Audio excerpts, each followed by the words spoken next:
Hi guys, welcome back again. Today what we're going to do is we're just going to look at someone grabbing onto your clothes, or to either sort of grab onto you this way to control you. So this is or just sort of one arm that they're going to grab before they look to hit you or grab you to drag you off somewhere. We're going to do it with the bigger jacket on, so if it's a bit chillier in your area and you've got a coat on, or it's that time of year, then we'll do one with, and then we'll do one with just t-shirts on.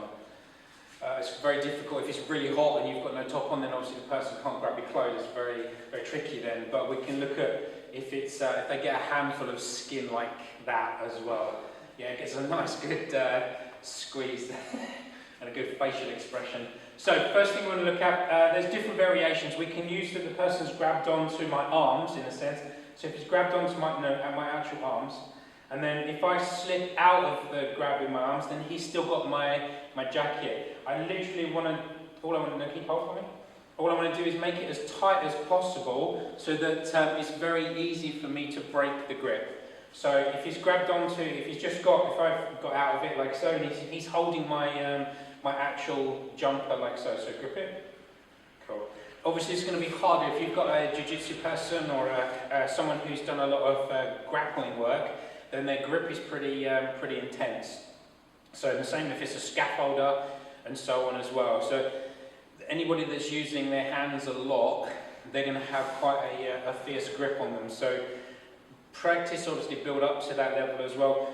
If they have got that level of grip that literally that when they squeeze onto you, especially if they've grabbed your wrists, that your hands curl over as they grabbed you, then the first thing you want to be looking at is hitting them with something else, so a kick or a knee or something. Keep the kicks low, because if me lifting my leg up to do some insane kick to his head or something is going to put me off balance when we're this close, so he can just push me and off all over. So kicking down low this way, the knee, so the crutch will change his thought process from the grip to defending the groin shot or the kick of some sort, or thinking about how the kick hurt. So again, from this angle we can look at a nice sort of kick on the inside of the thigh as well. If you've got some insane, like I said, Thai boxer that's grabbed you, then this might be the fact that they're so used to the conditioning of this, it's not really going to work. You can do the same sort of thing with the knee on the inside, you can knee on the outside of the leg, but there's very little conditioning that you can do with a groin shot. So from here this way, what we're looking at again is just taking my hand around his hand to break it. So as he grabs, and I do this with both, and then look at stepping to the outside so that I can hit him and then carry on with my attack afterwards. So nice and simple. I grab him onto his arms this way. Even if he's up this way, he takes his hands down. I then get a good grip onto his wrists, and he needs to make it tight, and then take this one around as well, and then push this hand. That's it. There we go. So he's broken one. I've still got the other one, but it really doesn't make any difference because he's punching me now with this hand. He's holding my top hand, so the only thing that's holding me in this trap is the fact that I was holding him. So if I want to hit him, I have to let go. So he breaks free, and it's fine. If I've grabbed his arms down and he slips out of it, then I grab this way, circle around, that's it, and then go this side, yeah, and then push the elbow down. And see there, he took this one back, so he needs to take this one around and underneath. This hand goes around underneath, my hand, that's it, yep, and then pushes down, go.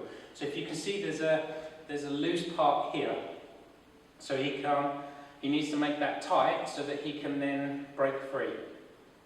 Keep going, push round, and then hit. Yes, so if you grab me, so he's grabbed this way, hold nice and really tight. So yeah, so I'm looking to free the grip, he's then got hold of my jumper. Make it, hang on, stretch it a bit more, no, pull it. There, so hold it, good grip, real good grip, hard. That's it, so grip it. So he's got a nice good grip on there, so we train for the worst. So again, I want to make sure that I'm circling around. So I keep these, hopefully you can see, I keep these real tight. You can see, just by me twisting this way and into him, it's affecting his balance. So then I can quite easily, so one has broken free, the other one hasn't, so now I can just start punching. So I don't need to worry about this one. I can hit him. He lets go of this one, and he's freed himself. Okay, but a lot of the time, people tend to grip tighter. So we're looking at the hand grip. There's one. Another one, as I said before, was holding onto the jacket. So if he grabs onto the jacket, if we look at just this way, for me it's fine, because I now know where both these arms are, so I can quite easily just use this idea and then hit. Be careful as a level of precaution. When I do this, then his head can come in and hit me too. So at the same time that I'm doing this movement, and all I'm doing is bringing my elbow down, I just lay my hands on top. Again, first thing, I hit, drop my elbow down, and then hit again. So it would look 1, 2, like so, and a nice squishy here. And then carry on hitting. You know where his hands are, so you don't have to worry about doing any sort of weird and wonderful sort of through the arms and then up, and then spinning him to do some insane throw. I know where his arms are. Let's make it quick, let's make it simple. I want to hit, then straight back in, and hit again, and then keep hitting. If he pulls away, then to try and get away from me, but still keeps hold of this, then I walk with him, run with him if he's doing that. There's a good chance then he's going to let go anyway. So again, if he does have his thumb up, there is the possibility that I can grab his thumb to break this off too. The problem with that, yeah, I can grab it for me, grip it. So if he's got it round like this, then it's a lot harder. And you see that some people grab on the inside and they can push round, and then this can free it. I can now grab the thumb and take him down too. But we want to look at someone who's got an insane grip on them and a lot stronger than you. So again, here or here first, then this down, and then carry on hitting. Don't worry about the hands. You know where they are. They're not hitting you, they're holding your clothes. So you haven't got to think to yourself, oh, how am I going to get rid of this? Because by the time I've done that, it could be looking at doing this idea. So again, I do to you. So here I grab, he hits first, down, and then hits again. That's it. And then carry on hitting. Stepping into it. Good. Keeping the head up the whole time. So again, I grab, hit, down, hits through, and then carries on like so. Good. You have other options as well, which you can see. Some people, if it's just one hand, then I can grab onto this, and then you have the pull down. So I can pull it and then take his hand downwards. But as I said, this is very, very difficult to pull off if the person has done like a load of scaffolding, there's been practicing a lot of grappling as well, because when they've got hold of this, and you do it, so grab onto my hand, this way, I grab onto the top, right near the jacket, and then pull it straight down, this way, your hand downwards, this way, yeah, that's it. So it does hurt if you hold it loosely, but do it again for me. But now, if you pull really hard, this way, so short of ruining his nice Bruce Lee top, we can't really use that as a viable option. So I prefer to not use that one, and then look at letting them still hold on to this, and then start hitting them.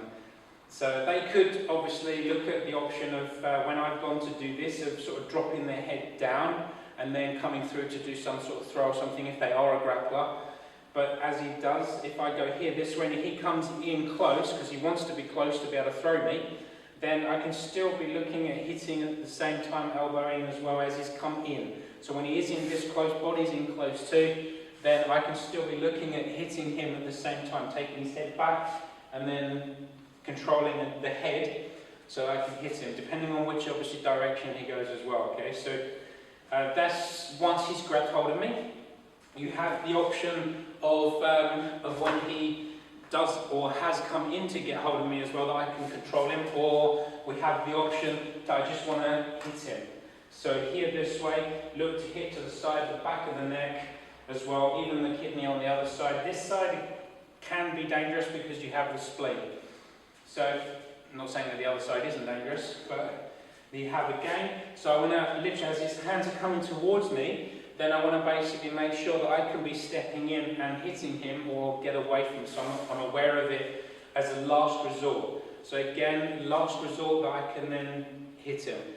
If we look at the idea, as I said before, that we're a bit more preemptive, that as he comes in to do, then I can come straight forward and go to hit. If my arms are down and his arms are down and then he goes to hit too, then I can be looking at the double punch, or again please, or straight down and then just very low shot and then carry on hitting high, or I can go down and then carry on just hitting high and keeping it as simple as I possibly can. The main thing when we look at the preempt bit is that as he's about to hit, that's when I look at coming straight forward. If he pushes, he's got his hand on the inside of mine, so if he pushes against it, then I need to come around as well. So I'm making sure that I'm working a little bit more of my sensitivity. So recapping, we have him about to start to grab. So as his arms have gone up, that's when I can then look at hitting forwards towards him. We have that he's come forwards to grab, then I can carry on and hit through this way and with my attack as well. Or we have he's actually got hold of me. Hits this way. So we have the three different options. Got it? Hope you have. Did you get everything? Ish? Okay, cool. So the hard one is once they've actually got hold of you. So we want to try and get it so that we've got away from it beforehand. But once they have got hold of you, you're closed in a sense, then it's not so much of a problem as you'd like to, or as you would think, because I know where his hands are now. So I can just be hitting and hitting and hitting and hitting and hitting. Good, the similar sort of idea, so you take your jacket off first. So if we look at with just the t-shirts rather than the jumpers, it's the same sort of thing. If he grabs with one, like so, just grabs one hand and then goes to hit. The same can be used with the jumper, hit, or even if it's going to grab my throat, so he's grabbed here and then grabbing my throat as well. It could be that he's trying to push me against the wall with it too. So we look at just one, so grab for me. That's it, so he's got the grab on. Same thing applies. Hit this way. I can look at hitting him and then bring this down to hit him again. He's still going to have hold of this, okay? They're very little, but he's going to grip it and maybe he's going to hold on to it tighter because he feels that this is like a security to him then that he's, whilst you're hitting him, that he can keep hold of. So one, down, and then carry on with my attack like so. You have the possibility of the other hand coming in. As this comes in, instead of this going to hit him, I can use this as a taxa. Keep hold of this for me, don't let go. So as this comes in, I could use just this way and then carry on with my attack like so, okay? So I'm covering to make sure he's not hitting me. I don't need to worry so much about it now. I know where it is. It's touching my body at the back here. So if it does decide it's going to come over to try and go around, then I can always change. So if it still has hold of me, my top here, then it's not a problem. I've now contracted him this way, I'm hitting him and controlling like so. So it's not so much of an issue with him holding you. We have again the same option that he's about to, so I carry on with my attack forwards. As he's coming in, we have just one arm. As the same sort of idea that I replace my arm is down, it comes up, his arms come forwards. Well, if it's done this way, my arm's on top, then yeah, I just step through and hit. If, do you get it? This way and hit, or if it comes up and his hand is on top of mine, that's when I would use the bonsa and then step in. This would be a hit and then carry on with my attack forwards. So I hit him with my the butt of my elbow, which is one of the hardest parts of the body, and then carry on with my attack afterwards. So we have always I know he's about to do something, I don't care what it is that he's going to do, so I'm just going to charge in and attack. We have that his arms have come towards me and I can catch it midway. And then we have the option that he's actually got hold of me, and then I have to deal with that. Whether it's two arms or one arm, I always start with the same thing. I look to hit the person or hit the person this way. So you saw his response or his reaction is to move his butt away. This is not really that important then, because he's forgotten about this bit because he's thinking about that bit. If I'm going to hit him, I want to hit him on the bridge of the nose as well. It's a good place to certainly explode someone's eyes, and then we can carry on with the follow-up techniques like so. Good luck, and I'll see you on the next video. Hello. Sorry, I think I'm playing. No, you're not. Yes.